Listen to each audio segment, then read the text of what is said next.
Hello everyone, Myzzrym here, bringing you today the Big Pub Guide Part 1, which is basically a collection of me rambling about all the advices and tips I know from playing Dota for 8 years in pubs. For those who don't know me yet, I'm just a regular player. I've played Dota for, as I said, 8 years. I'm currently in the very high matchmaking bracket. When DBR was out, I was at 2,100 something. And I have very little experience with the competitive gaming. I cast a lot of games, but we're here for the pub aspect, which is what most of your viewers, if not all of you, right now are playing, which is the matchmaking, regular matchmaking, playing with friends, having fun, goofing around, and which is 99.9% of Dota activity. There's a lot of VODs over the net about competitive gamings, about those matches that are awesome and everything. But when you play in matchmaking, you are not gonna have the same things as what you just watched on the Beyond the Summit channel, for example. So let's go over in this first part about the 3 stage of the player in Dota.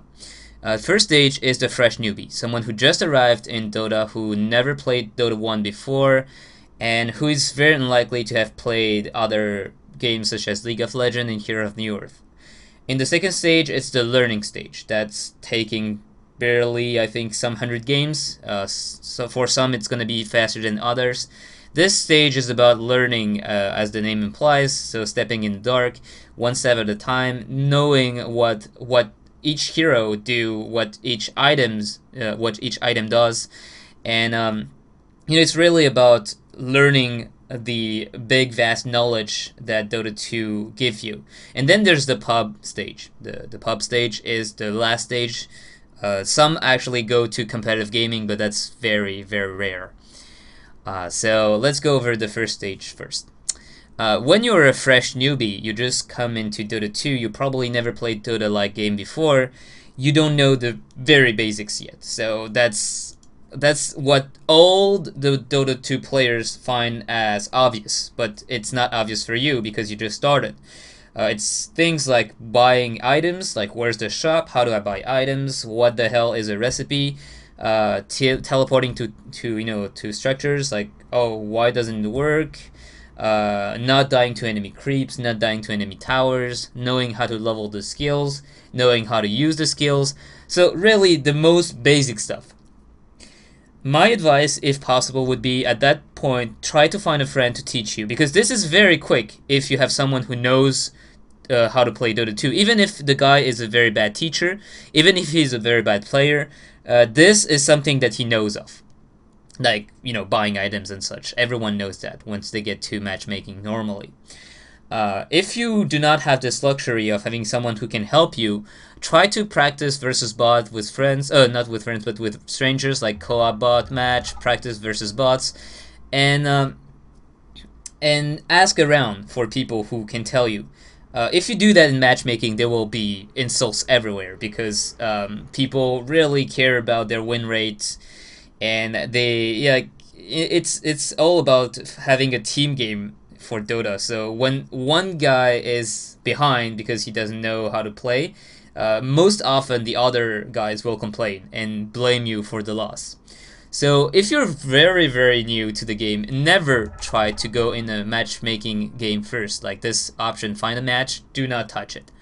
Try first to create a lobby here, and without bots is going to be okay.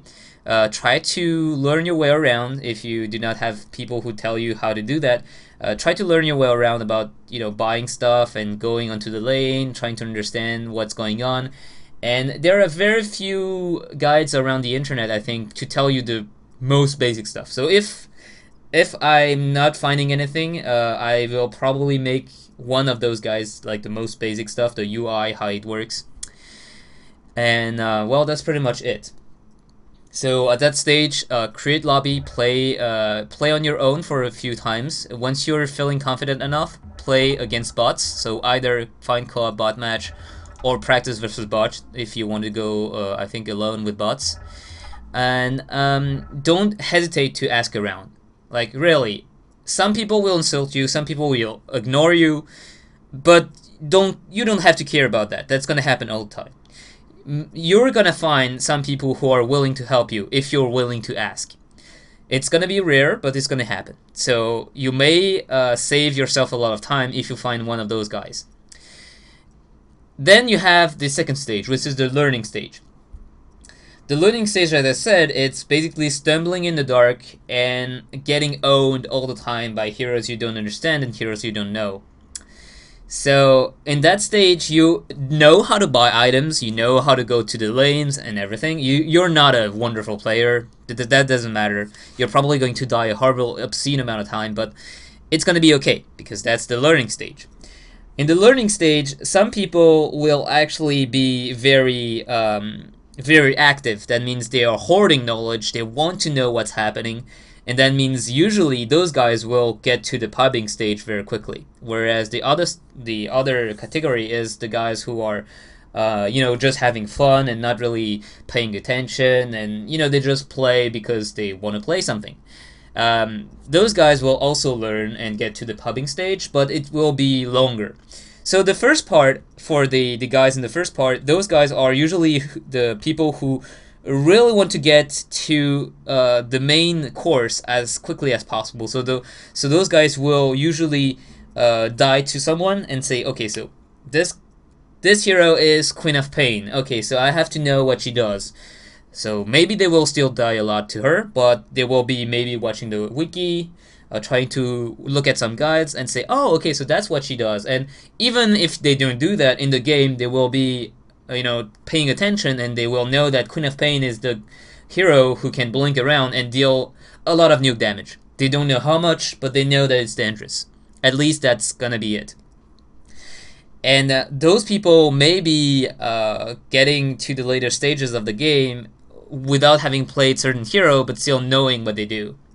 So it's really a question of learning and experience right now.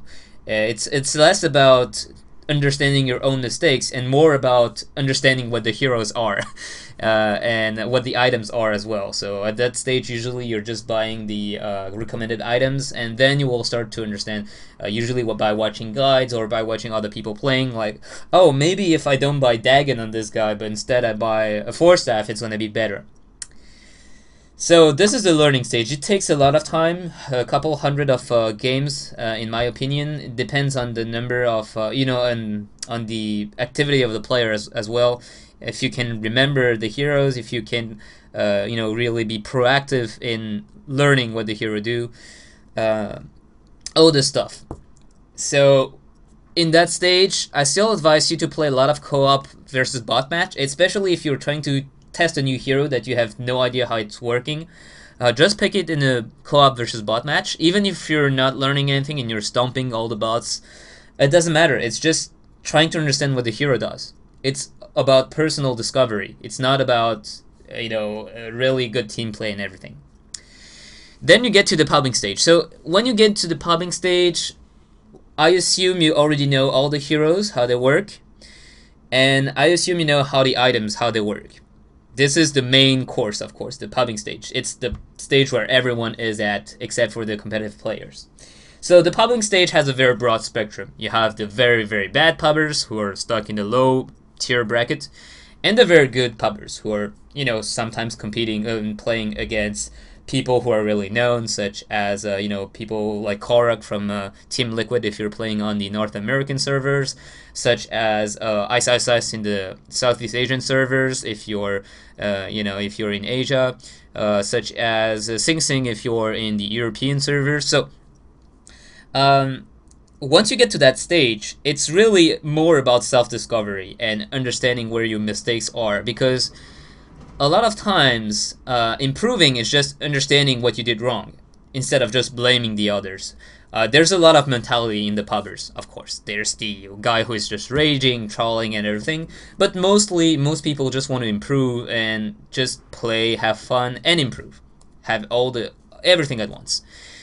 So there's a lot of things that I see that is kind of saddening, that like many people are asking, oh, what's the best way to get to higher brackets, because I am good and I feel like I'm not belonging to my bracket. people who are already in that mind state, usually they are not that good. It's the Dunner-Kruger effect or whatever how it's called. I don't really know how to pronunciate that. So they just feel like they're better than the players they're playing with, and usually that means they're very oblivious to their own mistakes, and that's what they will be.